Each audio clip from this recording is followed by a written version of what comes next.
Hello, friend. This is Ryan Hicks of TalkToProfit.com, and today I want to talk to you about how mediocrity is excellence in the eyes of the mediocre. This is a quote that's hundreds of years old, and it really resonates today more than probably ever any time in history. Because today, people expect even less of themselves than mediocrity. They don't even expect themselves to rise to the level of mediocrity. And this is why it's so important that you, as a person of excellence, a person of character, a person of substance, rise up and achieve great things. I know the world's got all this stuff to throw at you, video games and movies and music and do this and do that. And they'll even wrap up quote unquote family time in their mediocrity to keep you from success. Now, most of it is not intentional. They're not trying to sabotage you or anything.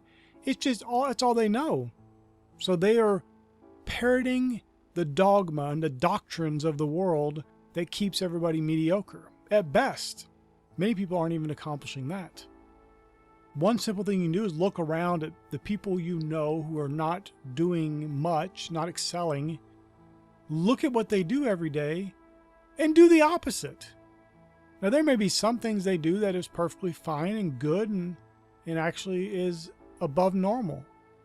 But most people are doing the same average things, the same average way, every day, day in and day out.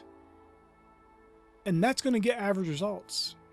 There's no excellence in that. There's no achievement in that. There's no accomplishment in that. That's just existing.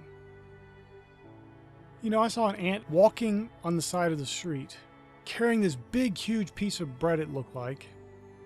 It was overachieving. It was excelling at what it was doing. And yet it has such a simple life. But humans created in the image and likeness of God, able to know God and to walk with Him, don't have even the achievement of an ant in many cases. Now, this isn't to attack anyone or criticize them. It is to hopefully have you snap out of this and realize your goal in life shouldn't be material possession, shouldn't be more money or things, or even to be recognized for your great achievements and accomplishments. It should be to be more like God. As much as you can as a finite human being. To be as close to being like God as you can be.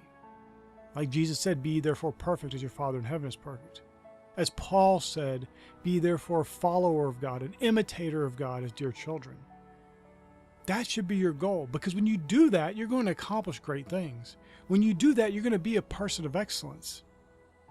Mediocrity is going to be so far away from you, you couldn't even get there if you tried, because you're so far ahead of that. My friend, wake up. Awake to righteousness. Seek to become more, to be better, to be greater, because you can be. You aren't limited. You aren't held back. You're not prevented from doing more unless you accept that, unless you believe for that. But my friend, you can do all things. My friend, you can be excellent. You can do things in an excellent way. You can achieve great things. You can have great accomplishments. You become a person of mighty faith. But that's a choice you have to make. If you fall in line with what the world does, you start parroting their doctrines and religion, you're going to be mediocre. That's the best you can obtain from that. But if you'll choose to be like God, if you'll choose to follow Jesus, if you'll choose to walk with God and be a co-creator with Him, my friend, you are going to do great things. You will be excellent. I pray this is a blessing for you. May God bless you richly.